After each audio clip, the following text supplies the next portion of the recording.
So how exactly does one go about overcoming addiction? The most common mistake that we tend to make when trying to quit whatever it is that we're addicted to is that we try to quit cold turkey. We say, alright, I swear from this moment on, I will no longer smoke. I will no longer look at pornography. I will never look for another quick fix. Whatever it is, the large majority of people often find themselves relapsing, giving in, and starting back at square one. Why does it seem so impossible? Well, the answer actually lies in an experiment they conducted in the 70s. So during the 70s, scientists put rats in cages with two sources of water, normal water and water spiked with cocaine. They observed that these rats would eventually get hooked on the cocaine water to the point where they keep drinking it until they overdosed and died. A couple of years later, another group of scientists conducted a study where instead of putting rats into cages by themselves, they put them into a completely different environment. They called it Rat Park. Rat Park had tons of space, there were tons of things that rats loved, grass, toys, and most importantly of all, there were other rats. In Rat Park, they had the same water setup, normal water and water spiked with cocaine. To their surprise, not one rat died from cocaine overdose, and for the most part, the rats ignored the cocaine spiked water. They even went as far as getting rats addicted to cocaine beforehand in secluded cages for over a month and then moving them into Rat Park. In these cases, all of the rats who were addicted to cocaine would stop drinking the cocaine spiked water over time. They overcame their addiction with ease. So what does this mean? Well, this means that addiction is something that occurs when there are no other consistent sources of happiness in your environment. So if you're the type of person who has little friends, stays in his mother's basement all day, with absolutely no goals, with terrible health, well,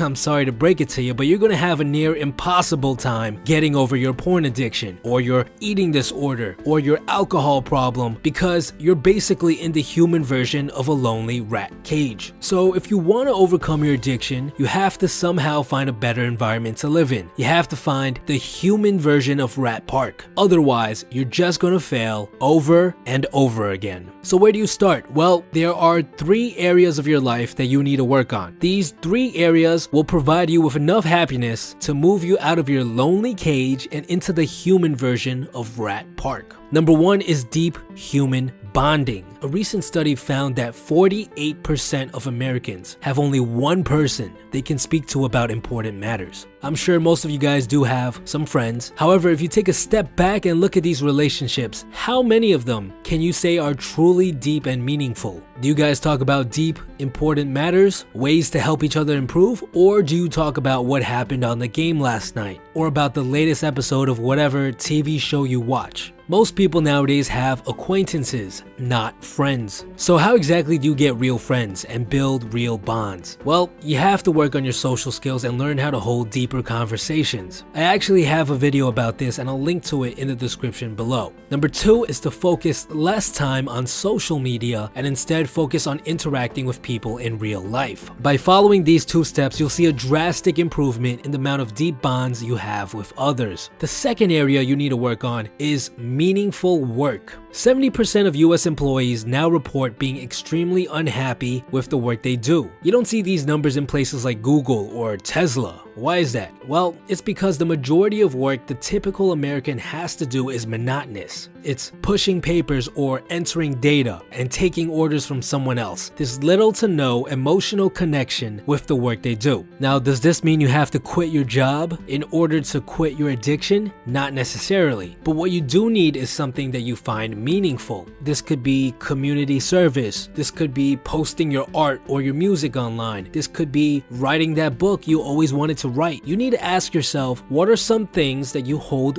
really important, and start doing them. For me, it's creating these videos so I can impact your lives in a positive way. If your work has meaning, then it becomes a consistent source of pleasure in your life. The third and final area you can work on is sculpting. Are we going to be sculpting statues? Well, no. When I say sculpting, I mean the act of working on yourself, sculpting yourself. The reason I chose the word sculpt instead of improve yourself is because, well, it's going to be uncomfortable. It's gonna hurt. It's only afterwards that the happiness settles in. For example, going to the gym. During your workout, you're put under tons of uncomfortable stress, but afterwards you feel like the king of the world. Improving yourself in any way follows a similar pattern. Working on your social skills by approaching random strangers or resisting an urge to eat ice cream on a hot summer day are all forms of sculpting. You're sacrificing your current desires to sculpt a better future.